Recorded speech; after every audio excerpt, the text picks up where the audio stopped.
Okay, new for the 2014 is an Intellilink system, which was offered last year, that just came out on the Terrain, and was then offered on the 2013 Acadia. It is upgraded a little bit more for the 2014 Sierra.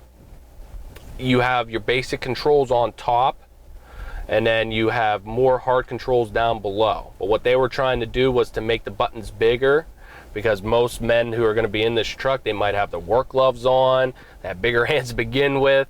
You want to have big knobs and big buttons to push. You can do that, but then you can also just, it's a touch screen as well. So if I wanted to, simply go to my phone real quick, that's an option up top. You can pair up to 10 devices to this vehicle.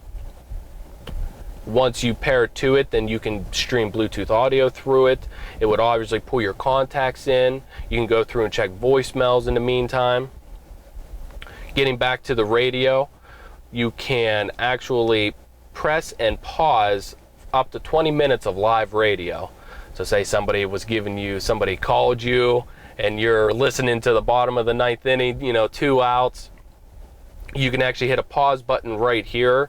Go ahead and answer your phone call.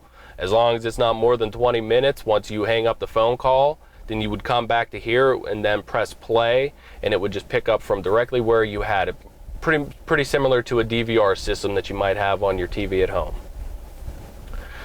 You have up to 60 different favorites that you can store on the bottom, and you use a slide feature to just go ahead and navigate through your different favorites. Like I said, you can do up to 60. Now you can name these to be different. You can also store contacts in there. So, most of the time people will talk to strictly one person at least every day.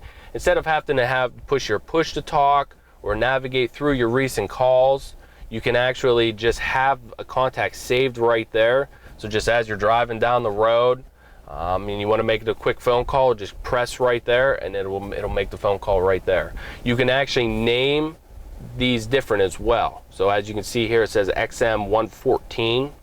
Now let's just say I wanted to go ahead and save station 36. I'm just going to go ahead and press it there. It'll beep. Now say XM 36.